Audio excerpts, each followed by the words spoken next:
Great. Well, my name is Mackenzie Johnson. I am a school counselor in northern Minnesota. If you are familiar with Lake Superior, it looks like a wolf's head. Right at the tip of the nose where it would be on the wolf is Duluth. That's where I live. Can see big Lake Superior out my back deck, and it's a great place to be, albeit cold today.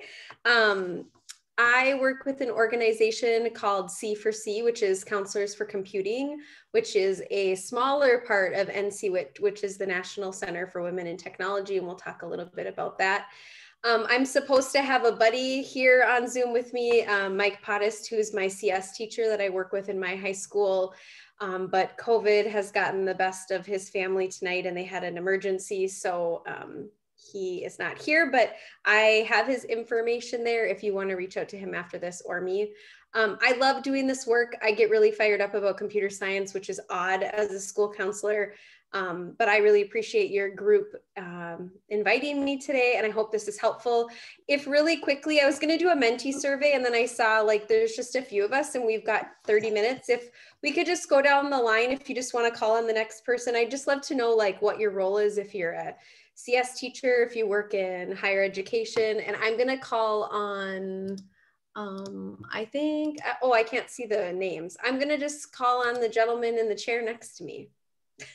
Maybe he'll go. But that would be me probably. Yes, Kyle, please. I am Kyle Coolers. I teach at Waterloo. I teach intro to programming logic, intro to web development, database, my SQL class. I teach PHP programming class.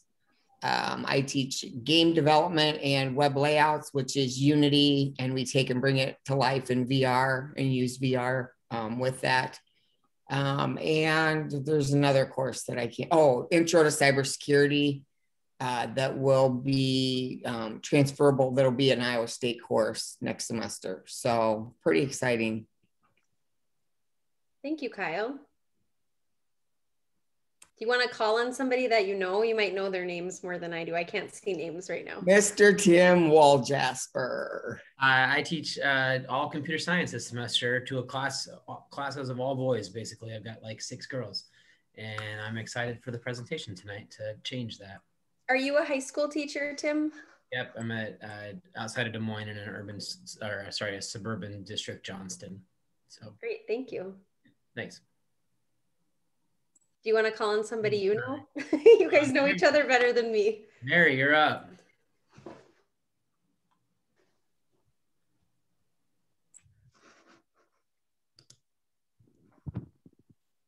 Can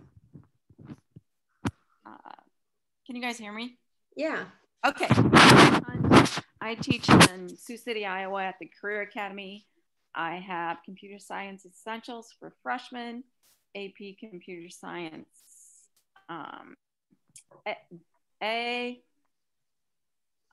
what else do I have? Cybersecurity, networking, Windows, and IT essentials. High school, mostly boys. I have a couple girls, but like 90% boys. Yay, you're the people I want to talk to. Woohoo, that's good. Thank you. You want to call on somebody else that you might know? Do we have Chris in here or not anymore? Or if someone else just wants to hop in. Kelly? Good evening. My name's Kelly Olsen. I'm a school improvement facilitator with Keystone AEA, far northeast corner of the state. My partner is in here as well. My partner in crime, Gertie, I'll call on her next. We serve computer science up in our region. And so I am Gertie Monit, and like Kelly said, I'm a math and computer science consultant at Keystone AEA. And actually, I think you are going to be doing some work with us, Mackenzie, in the very future in March. So yay, nice to meet you. And I think there might be 1 or 2 more people that haven't gone. Ren or Samantha, probably. I will go. I don't see Samantha on anymore. So I'm Ren Hoffman. I'm the state computer science lead with the Department of Education. So when I did teach computer science in high school, it was all boys. So I'm still in good company. Yeah, great, thank you. Was there anyone else I missed? It doesn't look like it. I think we've all gone, yeah, okay. So I'd love to do that when it's a small group because it just helps me kind of narrow down my focus for my presentation because I could take it a lot of different ways. And Ren, will you give me a 5-minute warning mark when we're 5 minutes out? Or whoever was gonna, okay, thank you. That just will help me give a few minutes for questions. Normally we do this presentation in an hour. So I'm gonna really try to get like super condensed and really focus on strategies. So I'll start with my presentation, and if at any time you have a question, please interrupt me. I have lots of little kids running around my house. Normally it's quiet right now, but I'm totally used to getting interrupted. So please interrupt me or raise your hand or whatever. So, oh, sorry, my Mac is really touchy today. So NCWIT is a large nonprofit. C4C is a smaller section of that. What C4C is a professional development for school counselors. So you all in Iowa probably work with a school counselor. If you're in that K-12 setting, school counselors are your allies in this work. And I'm going to touch a little bit on that. I just had we're doing a computer science and counselor. We're coming together to work on some CS+X in our district. And it's just the weirdest group of people because we have like a lot of black and white thinkers, and we have people that refuse to think in black and white. And we problem solve in such a different way, but we use all of the same skills like debugging. We all know how to do that, whether we're a CS teacher or a school counselor. So I think that it's kind of something that maybe you wouldn't think about as a K-12 educator is getting school counselors as an ally, but the work that we do really comes alongside the work that you do.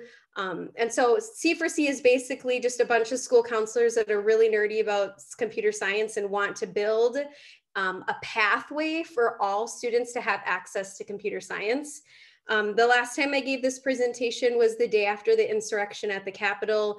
And we kind of started the meeting wondering, like, is this work meaningful? And I just have to say that this work that we're doing in computer science is actually a really tangible way to focus on social justice and equality for all students, whether it be focusing on students of color or focusing on more girls being in programs.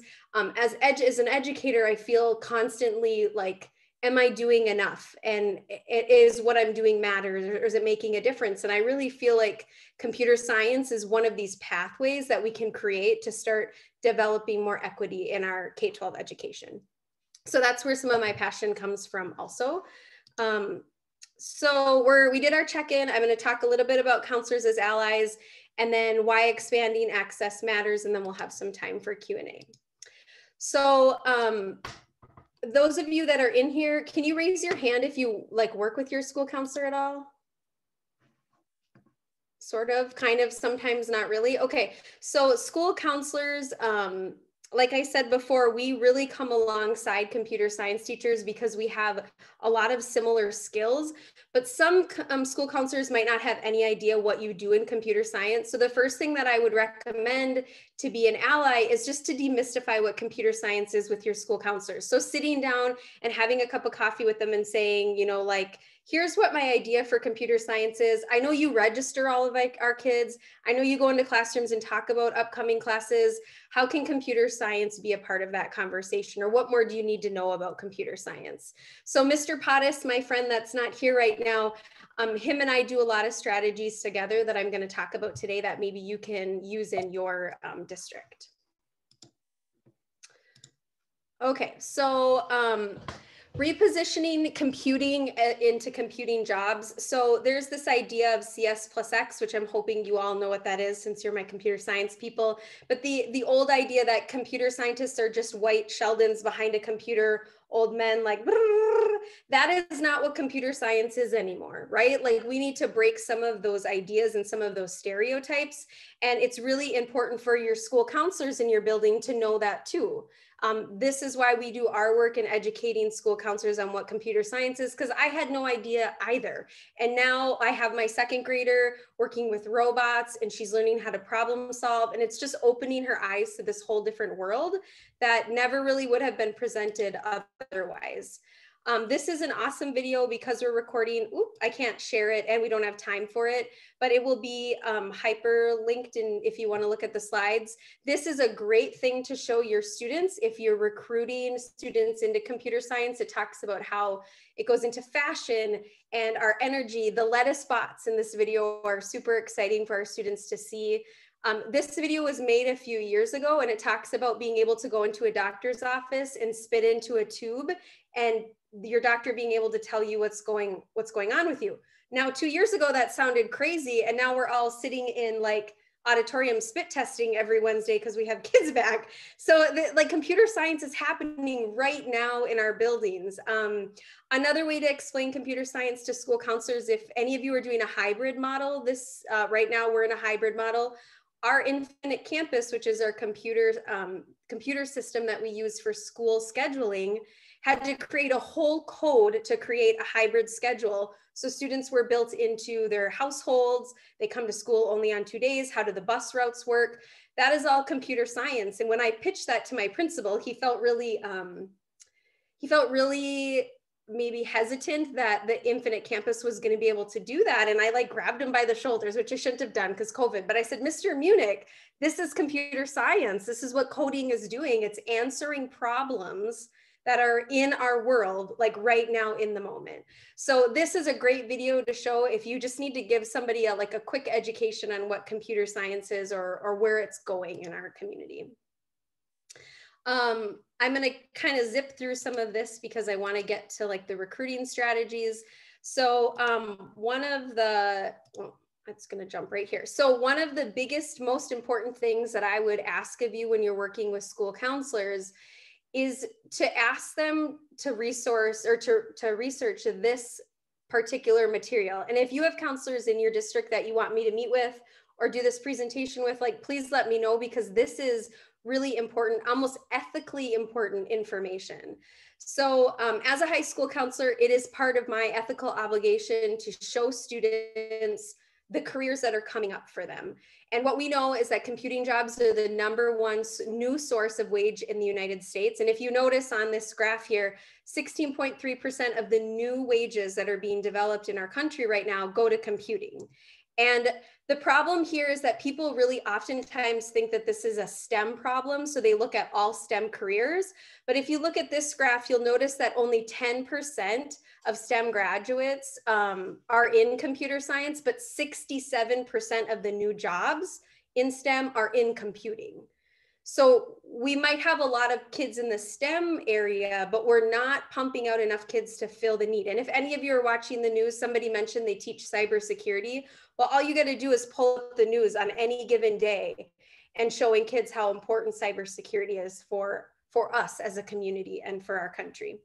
So this is a graph that I like geek over. I could talk for 2 hours solid about this graph, but what I want to point out to you first is just to notice at the bottom are some of our most important majors. Maybe most of your local colleges, students are looking at these as academic paths.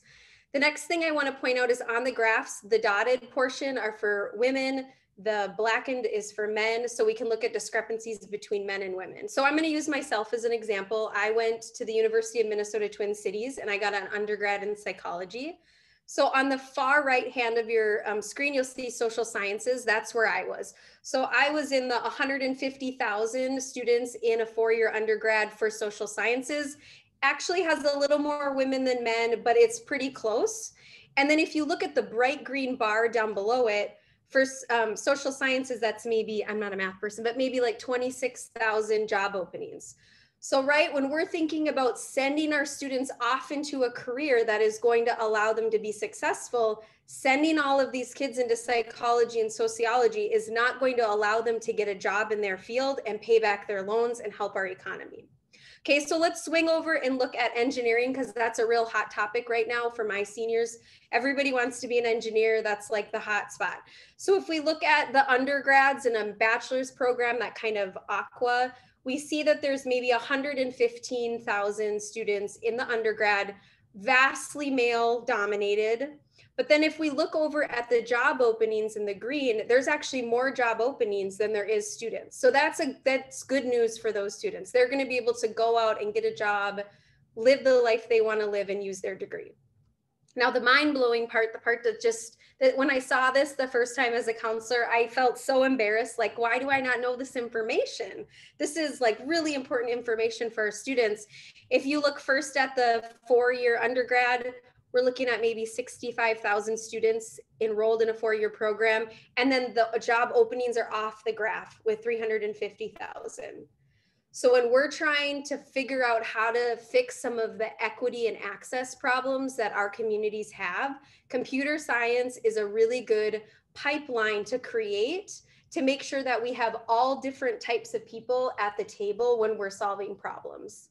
And of course, in computer science, again, there's that discrepancy between men and women, which we'll talk about. The other thing that I think is just important to mention is, and you all that are in higher ed know this, students can go to my local two-year college and get a degree in computer science, cybersecurity, coding, and they can make more than I make after 7 years of a college. I went to college for 7 years to get my master's. So it doesn't have to be a four-year degree. I think that's another myth we have to bust, that you have to be really good at math, really good at science, and you have to go for 4 years. There's a lot of opportunities for students outside of that. I want to pause really quick because I just get excited and I keep talking. Did anybody have a question about this or something they wanted to bring up right now? What a great graph. I mean, it's not great for the problem, but it illustrates the problem so clearly. I thank you for sharing this. I think it's awesome. Right now, we have all of our students that think biomed is the place to be. Mm-hmm. And this tells a different story. Right? And if they're going biomed, they're probably going more than 4 years. So that really is yeah. And this is from 2019. So I will say it's not the most up to date, but we're still waiting for, I think it's called iPads, to come out with their news. So I'm going to keep going, but I thank you for that response. Okay, so here's some of these strategies of why school counselors need to be your allies in this work. Unfortunately, a big majority of my spring is spent on registration. I don't enjoy registration by any means, but it's a part of my job.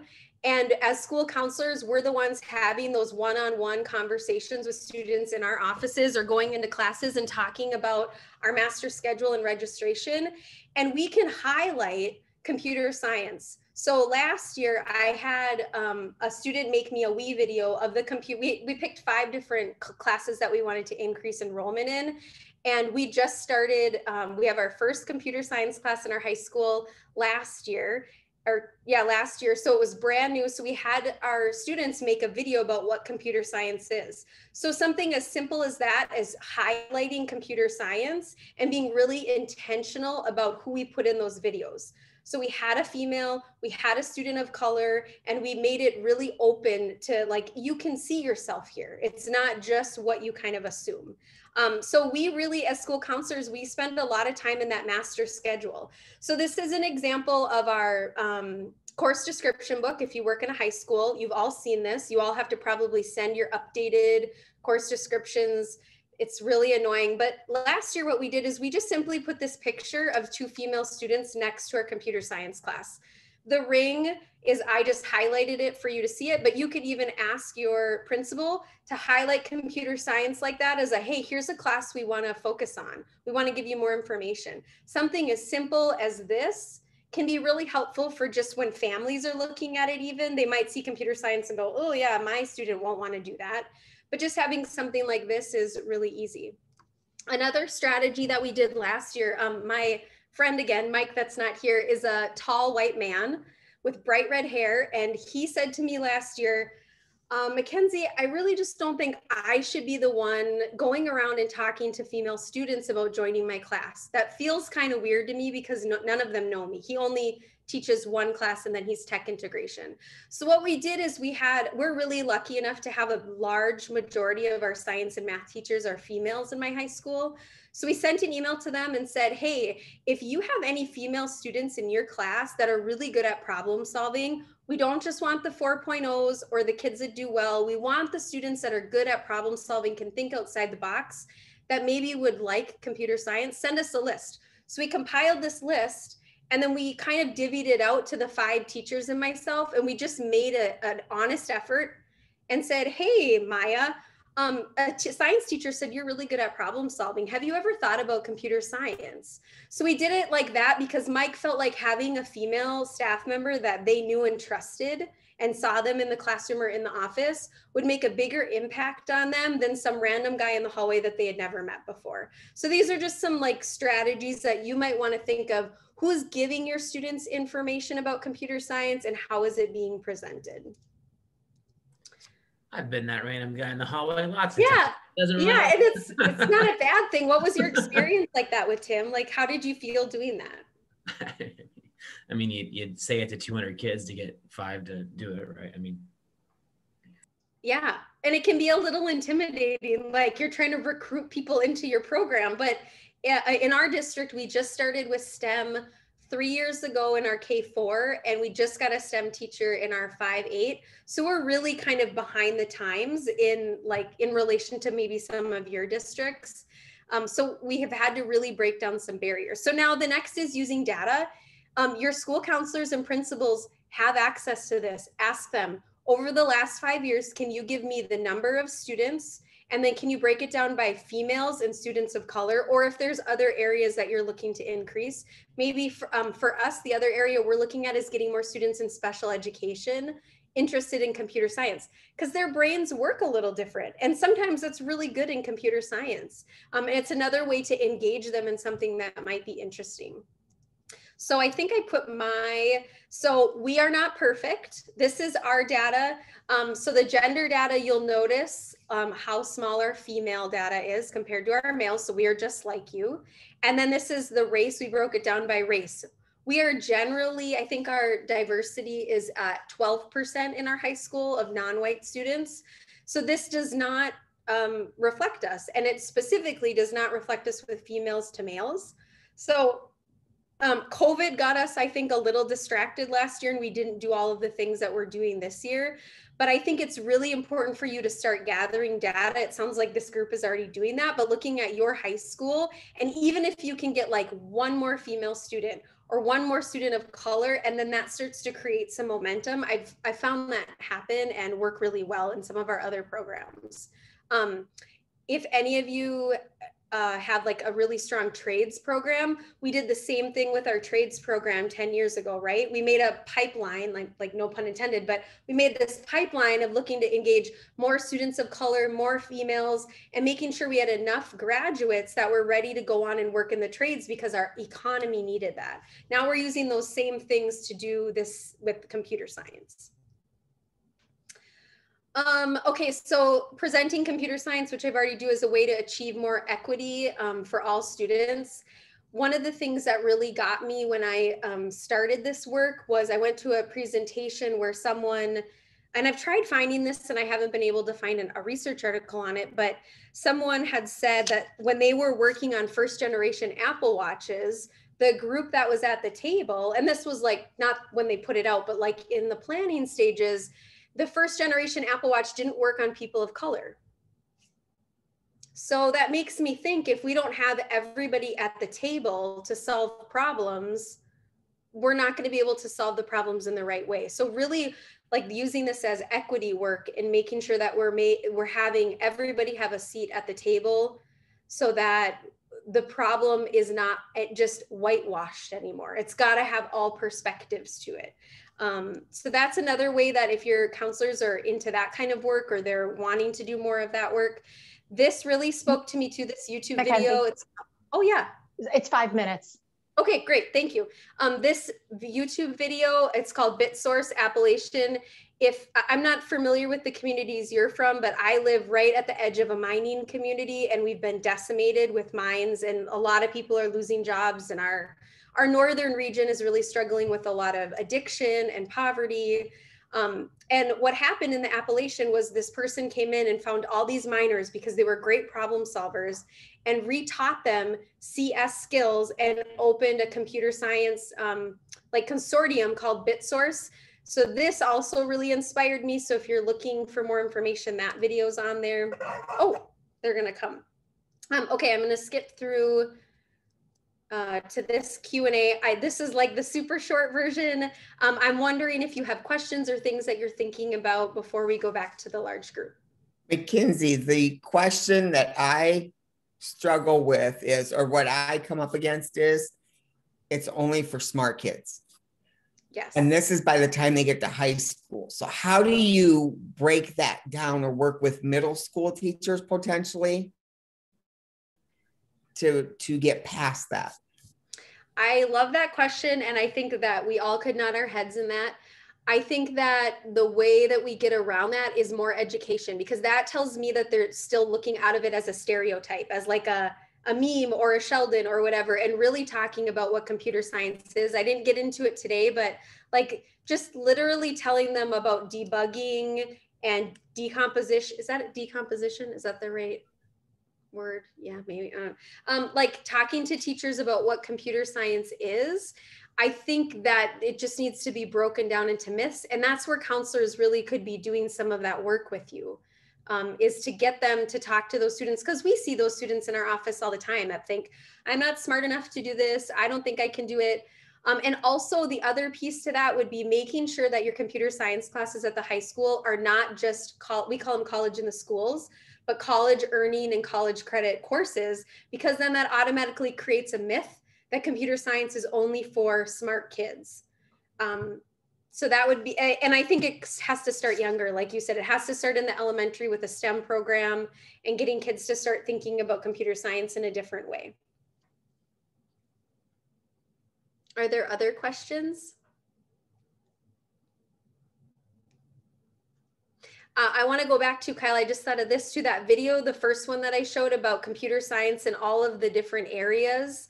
That might be a good one to show too, because it might show students and staff that computer science isn't just behind a computer. That we, like if any of them use Instagram or TikTok, those are all algorithms that have been built by somebody that probably enjoys social connection and enjoys like that kind of work, and they're not just someone that likes a computer. So I think it's just a lot of myth busting at this point.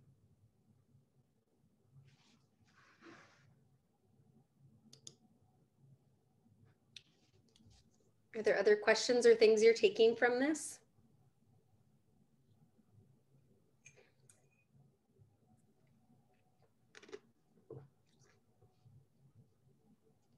I'm wondering, for those of you that do work in a high school, do you do any of this work with your school counselor?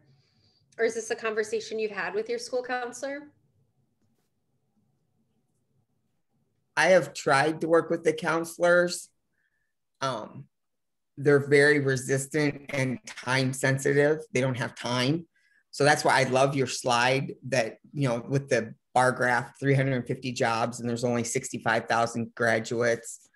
You know, I like that bar graph. I've gone, so I bypassed the counselors and gone directly to the middle school teachers.